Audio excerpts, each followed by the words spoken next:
when we want to be rich and healthy, and we want to have a worldview that makes us rich, and wealth is the result of being healthy. More on that later. But when you don't save the weak, when you don't consult the weak, when you don't show off to the weak, when you don't judge the weak, and when you don't do these things, but you also think constructively and you imagine what you would like things to be. So imagine you're healthy, you're happy, you're rich, and your laws are in order, your bank balance gives you no cause for concern, your projects and businesses are doing great, your staff is doing great, your friends are doing great, your business partners are doing great, your sex is fantastic, you sleep like a baby, your cars are great, you got no problems with your houses, your planes, your yachts, and you're in your state of calm.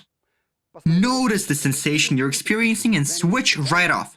Take a note of this. I said you don't do this, that, or that when you don't consult the weak, when you don't save the weak, when you don't show off to the weak, when you don't judge the weak. That doesn't work. Unless you imagine things the way you want them to be, you feel the sensation you're experiencing, you're thankful for this, and you switch off right away. And what matters isn't what you've imagined, but what you've experienced the second you imagine this. And I had a woman come up to me talking about her financial well-being, and I said, "You're not rich enough." And she said, "What do you mean I'm not rich enough?" Basic, super basic. Just imagine, we have a place in Long Island. It's called Maddencock. So in the Maddencock, with the forest and the natural reserve, I tell her, imagine you've got a house there and you're sitting on your balcony and having a cup of coffee. And that's your state. And she says, boom, nothing else I need. So she experienced the calm. Her tension was relieved. Why? She would try to process what I told her, but she wouldn't imagine things the way she would like them to be. So she understood what she didn't like and she worked on improving it, but she didn't work on the things she liked. And when people come up to me and they say, I have a problem here, this hurts, I got issues here, I have friction here, and I say, what do you want things to be like? I say, I don't know. I haven't thought about it. And of course, you gotta work on your shortcomings, but here's the secret. When you work on the benefits, when you know the way you want things to be. So for example, when someone comes to me and I imagine they're healthy, or you come here and I imagine you're all happy. No, I imagine you resonate with the universe, that if you're in a male body, you're a man. If you're a female body, you're a woman. You manifest the ether. You manifest planet Earth. If you're a woman, you're in a state of love, in a state of happiness, and you are completely healthy. I monitor the feeling I experience, not the words I am saying, and this creates the conditions for you to become this way. If I've been doing this for a long time, and I've been doing this for a very long time, and this means that the toxins, the diseases, the problems will start to go away, and you'll think, Jesus Christ, before I met Palienko, it was better. I felt fine, and now I'm depressed, I got a rash, I got a fever, I feel terrible. And that means we're starting with your detox. You can't just think about you doing well and that means I plan your life. No, your energies come into play and that means you start airing your dirty laundry in public.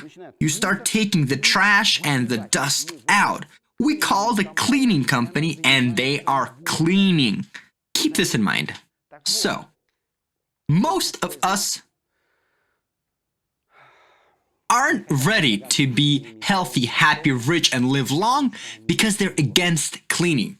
So if you enjoy cleaning, so what? People say, oh, will I be depressed my entire life? When's the end? When you die. The end of cleaning comes when you die. That's when you gotta stop cleaning because in time, as we live, the dust settles, the dishes get dirty, there's stains on your clothes, your curtains get covered in dust, you gotta clean your windows, you gotta call a cleaning company time anyway. But if you dig the cleaning process, then you dig life. Because the basis of life is about cleaning, about detoxing your life from the unnecessary. And the most important thing is, when confronted with any sort of action, you express constructive and positive intent in a way you consent to the cleaning. And this means you consent to tidying up your house. And when you start digging the cleaning, when you start digging the fact you're taking out the trash, when you start loving vacuuming, when you start loving washing and cleaning your house, when you start loving the fact that you go on a cleanse and detox your body, the fact that you fast, or you do the prakshalana, or you just give yourself an enema. An enema is a great thing. Your body's immunity increases on the spot. So using an enema and improving your immunity is about the same thing. You use an enema, you improve your immunity. You have a fever, use an enema, your temperature drops.